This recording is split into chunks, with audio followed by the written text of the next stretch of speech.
Hello అండి. Welcome to our channel. నేను మీ సిరి.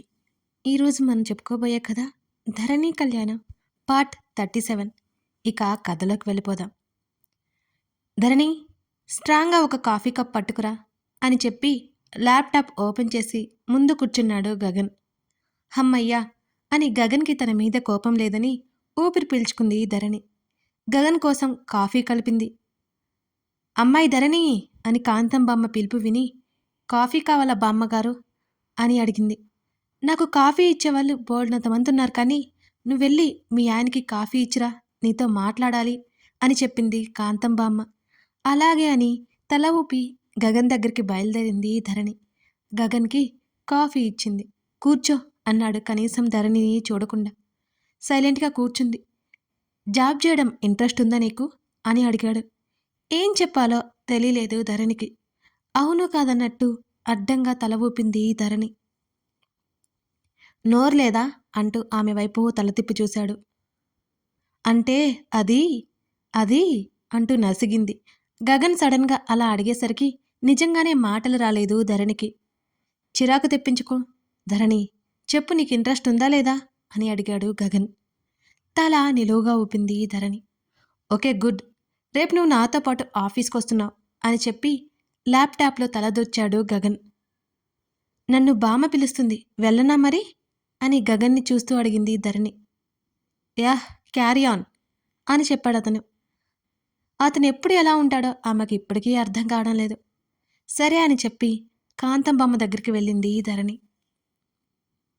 నీరసంగా వచ్చిన ధరణిని చూసి, ఏమైందే అమ్మాయి అని అడిగింది బామ్మ. ఏం లేదు బామ్మ, పిలిచారు కదా, ఏంటి విషయం అని అడిగింది ధరణి. ఏం లేదా అమ్మాయి, మీ అత్తయ్య కూడా లేదు, ఏదో పని ఉందని బయటికెళ్ళింది. ఒక్కదానికే బోర్ కొడుతుంటే పిలిచాను. మీ ఆయనతో బిజీగా ఉన్నావా అని నవ్వింది బామ్మ. బామ్మ అంటూ నోరు తెరిచింది ధరణి. నువ్వేంటి అమ్మాయి ఇంత మెతకైతే ఎలా? నా మనవడు మామూలోడు కాదు, ఆడిస్తాడు, నీ ఇష్టమిక అని చెప్పింది బామ్మ. నిజంగానే మామూలోడు కాదు, ఆడిస్తున్నాడు అని మనసులో అనుకుని చిన్నగా గొనిగింది ధరణి. ఏమైందే అమ్మాయి? ఏమో బామ్మ, ఆయన నాకేమీ అర్థం కావడం లేదు. ఒక్కోసారి ఒక్కోలా ఉంటారు, అప్పటికప్పుడే నవ్వుతారు, కోప్పడతారు అని చెప్పింది. ఈ కొన్ని రోజులనే బామ్మతో కాస్త స్నేహం కుదిరింది ధరణికి. "ఉమ్, పెద్ద సమస్య వచ్చిందన్నమాట" అని దీర్ఘంగా ఆలోచించి, ముందు కన్నాతో స్నేహం చేయి. కన్నాకి ఏమిష్టమో, ఎలా ఉండాలో, నీకేమిష్టమో, నీకెలా నచ్చుతుంది అన్నీ మీ మధ్యన ఏ దాపరికాలు ఉండకూడదు. ఒకరి గురించి ఒకరికి పూర్తిగా తెలియాలి. ఇద్దరికీ ఒకరంటే ఒకరు ప్రేమ కలగాలి, ఆప్యాయత ఉండాలి. అంతేగాని పెళ్లి చేసుకున్నాం, కలిసున్నామంటే కుదరదు. మీ కాలం పిల్లలందరూ ఇంతే, భార్యాభర్తలంటే ఏ పొంతన ఉండదు అని చెప్పింది బామ్మ. బామ్మ, నాకేం అర్థం కాలేదు అంటూ బిక్కమొహం వేసింది ధరణి. గదిలో భర్తతో చనువు పెంచుకోవాలే అమ్మాయి. నా మనవడి గురించి ఇలా చెప్పకూడదు కానీ, గదిలో మొగుణ్ణి కొంగున కట్టేసుకోవాలి, బయట గౌరవప్రదంగా నడుచుకోవాలి. అప్పుడే నీకు అర్థమవుతుంది నీ భర్త ఏంటో. ఇంకా తన అనుభవాన్ని ధరణి మీద రంగరించి వదిలింది కాంతం బామ్మ. బామ్మ చెప్పింది కొంచెం అర్థమైంది ధరణికి. కొంచెంసేపు బామ్మతో మాట్లాడి గగన్ దగ్గరికి వెళ్ళింది ధరణి. గగన్ ఇంకా ఆ ల్యాప్టాప్ చూస్తూ కనిపించాడు. అతను ఎలా ఉన్నా అతన్ని యాక్సెప్ట్ చేస్తుంది ఆమె ప్రేమ.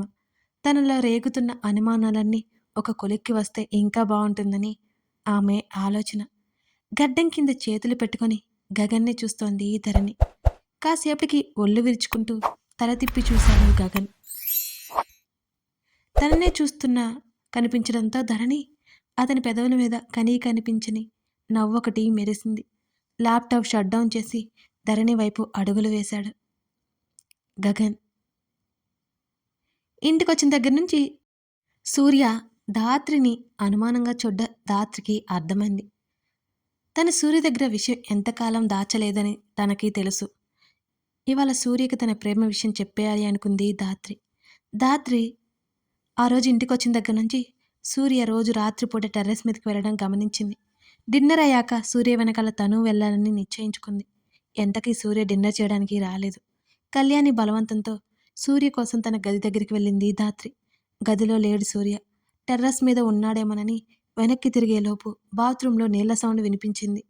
అతను వచ్చిన తర్వాత తనను చూస్తే ఖచ్చితంగా కోప్పడతాడు.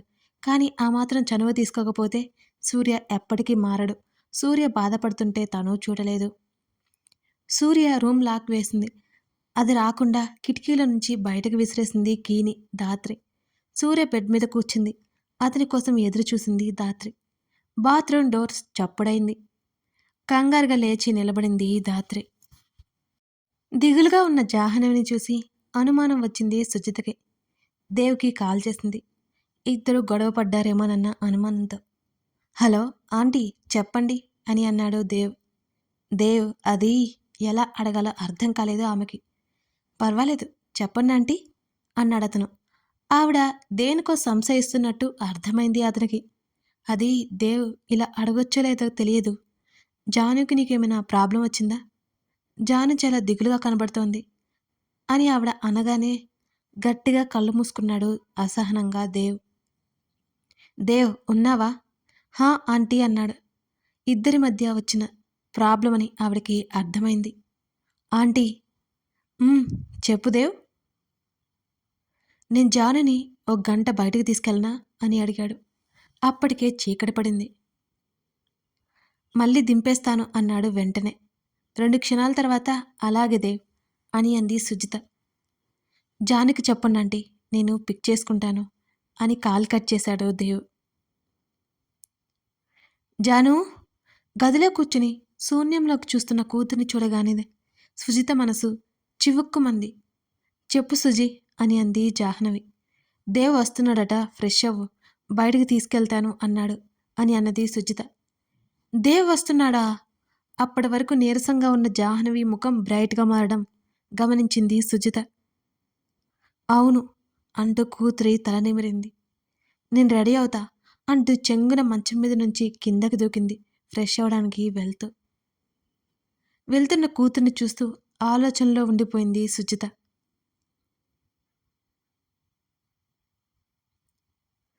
సూర్య రూమ్ లాక్ వేసింది. అది రాకుండా కిటికీలో నుంచి కీ బయటకు విసిరేసింది ధాత్రి. సూర్య బెడ్ మీద కూర్చుంది. అతని కోసం ఎదురు చూసింది ధాత్రి. Bathroom door చప్పుడైంది. కంగారుగా లేచి నిలబడింది ఆమె. టవల్తో బయటకు వచ్చిన సూర్యకి బొమ్మలా నిలబడి దిక్కులు చూస్తూ ఉన్న ధాత్రి కనిపించింది. సీరియస్గా చూస్తూ నువ్వేంటి ఇక్కడా అని అడిగాడు సూర్య. కంగారుగా ఉంది ధాత్రికి. చేతులు నలుపుకోసాగింది. నువ్వేంటిక్కడా అని అడుగుతూనే మరలా ధాత్రి దగ్గరికి వచ్చాడు సూర్య.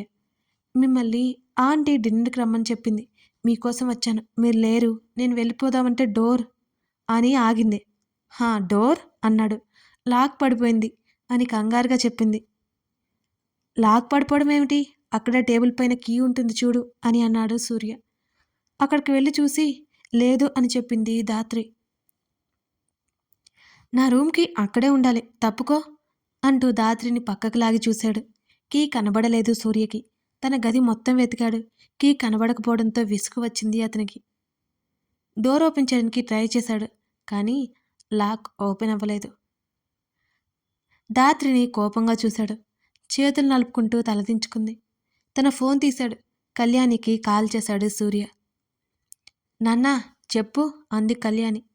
ఎక్కడ ఉన్నా త్వరగా నా రూమ్ దగ్గరికి రామ్మా అన్నాడు విసుగ్గా. ఏమైంది నాన్నా అని ఆమె అడుగుతుంటే, ముందు నువ్వు రామ్మా అన్నాడతను. నేను మీ డాడీ తెలిసిన వాళ్ళ ఫంక్షన్కి వెళ్ళా. ధాత్రి జాగ్రత్త. కాల్ కట్ చేసింది కళ్యాణి. చిరాగ్గా ఫోన్ని బెడ్ మీదకి పడేశాడు సూర్య. కోపంగా ధాత్రి వైపు రాగానే భయంతో తలుపుకి ఆనుకుని నిలబడింది. బుద్ధుందా నీకు? ఎప్పుడు ఇలాంటి పనులే చేస్తావా? ఇప్పుడేం చేయాలి? మమ్మీ వాళ్ళు కూడా లేరు అన్నాడు విసుగ్గా. ఆకలిగా ఉందా అండి అని ధాత్రి అనగానే కళ్ళల్లో నిప్పులు కురిపించాడు సూర్య.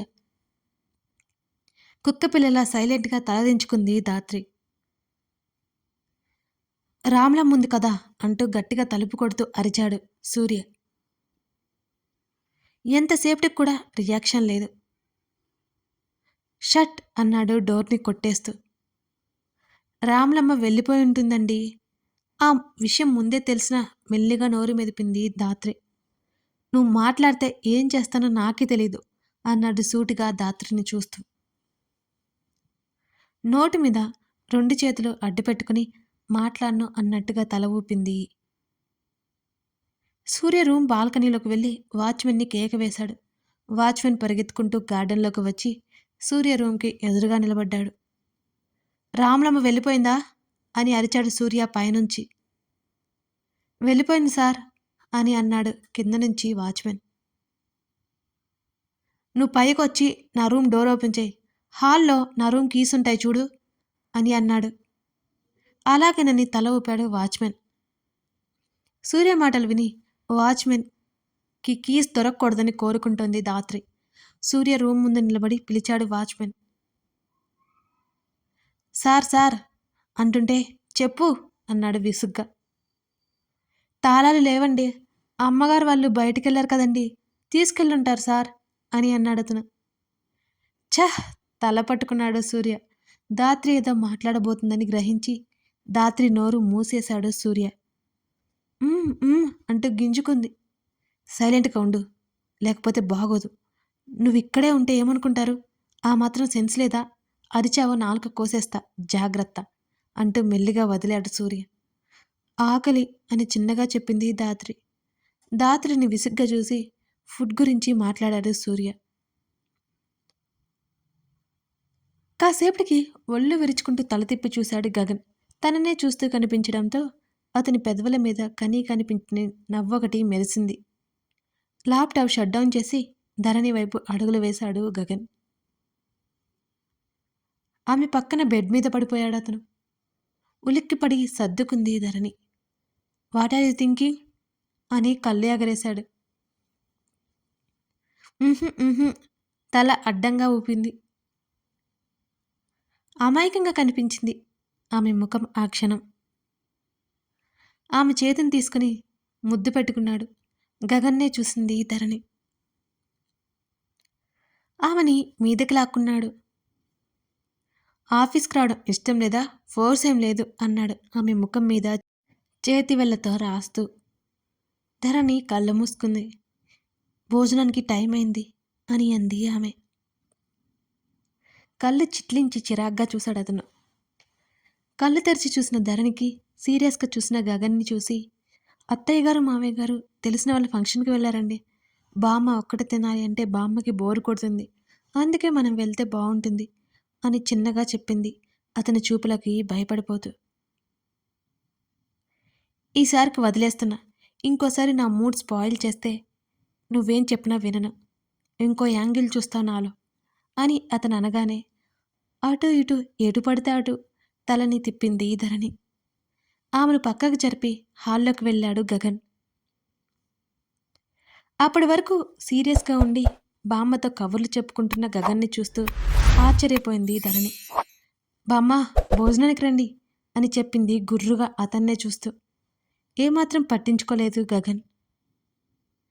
ముగ్గురు మాట్లాడుకుంటూ తినేశారు. తర్వాత బామ్మ గగన్ హాల్లో సెటిల్ అయ్యారు. గగన్ని వెనక నుంచి మెటుకలు విరిచి వెళ్ళిపోయింది ఫ్రెష్ అవడానికి. ఫ్రెష్ అయిపోయి కొత్తగా ఉంటే ఇష్టం అని అన్న గగన్ మాటలు గుర్తొచ్చి నవ్వుకొని డ్రెస్ తీసుకుని వేసుకుంది. ఒకసారి అద్దంలో చూసుకుంది. వెంటనే బ్లాంకెట్ చుట్టేసుకొని కూర్చుంది. గగన్తో చాలా మాట్లాడాలి అనుకుంది ధరణి. అతను మాట్లాడడానికి టైం ఇస్తాడో లేదో మరి. కథ కొనసాగుతోంది. ఈ కథ నచ్చితే తప్పకుండా లైక్ చేసి మీ అభిప్రాయాలు ఏంటో thank you for watching this video. మీ విలువైన ఎపిసోడ్తో మళ్ళీ కలుద్దాం. ముఖ్యం మర్చిపోకండి ఫ్రెండ్స్. అలాగే మీ స్నేహితులకి షేర్ చేయండి. సబ్స్క్రైబ్ చేసుకోవడం మర్చిపోకండి.